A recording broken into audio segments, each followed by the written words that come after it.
Go to Jack in Pennsylvania on line 2. Jack, welcome to the program. Wow, that last call was great. You're really attracting all the crazy conspiracy theorists. Don't insult the other callers. Don't insult the other callers. I'll get rid of you in 2 seconds. That's not what this is about. You either have an argument that's coherent and respectful, or we just get rid of you. We've got no time for you. Go ahead, Jack. So H.R. McMaster came out with a book, Shredding Trump. My favorite story from it was that Trump thought we could destroy North Korea's military by attacking them during their military parade.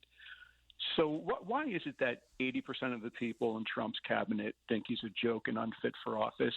Are they all members of the deep state, or are they just disgruntled employees? I'd love to hear you try to put lipstick on this. Sure. Thing.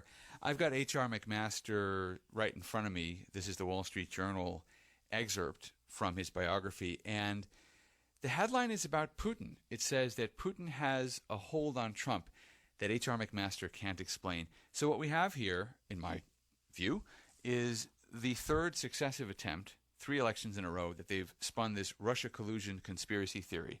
I don't know why this appeals to senior members of our intelligence services, senior members of the military, senior government officials, why this is such a convenient explanation for them, when actually the number of countries that Putin invaded while Trump was president was exactly 0.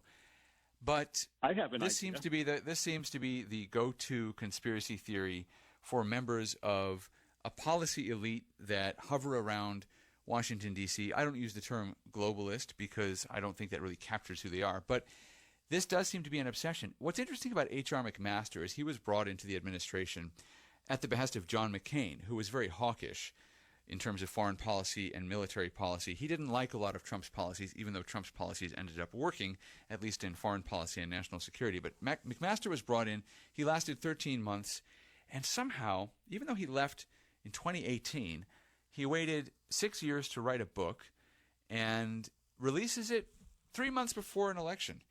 Very interesting. I don't think that H.R. McMaster has much to tell us, and I'm also not impressed by people who write tell-all books after they've worked for leaders. You know, I've had some pretty prominent bosses in my life, and I've never written about what happened in the office, who said what to whom.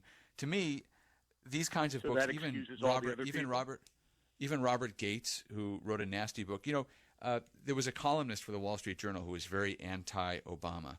And when Robert Gates came out, no, I can hear you. You're just going to wait for me to finish. When Robert Gates wrote a book called Duty about Obama, I think it was in Obama's end of his first term. Robert Gates wrote this book about Obama, and it absolutely ripped Obama, ripped his foreign policy top to bottom. And this conservative columnist for the Wall Street Journal said, you know what, I'm not impressed by this. I probably agree with the substance of what Gates is saying. But you don't work for the President of the United States and then write a tell-all book on the eve of an election. I don't care if you agree with me. This is not how it's done. This is actually a dereliction of duty.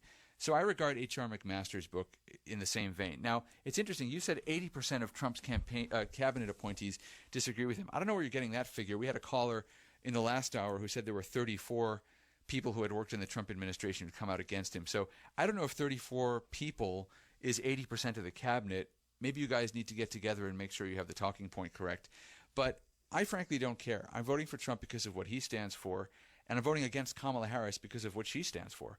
And I think that's fairly obvious. Yeah, the fact that most people that worked for him hate him, that shouldn't cause any concern. Have you read about disgruntled Kamala Harris employees? I mean, there's so many of them. I've got a book right here, Amateur Hour. What's your... Okay, you're off. Sorry.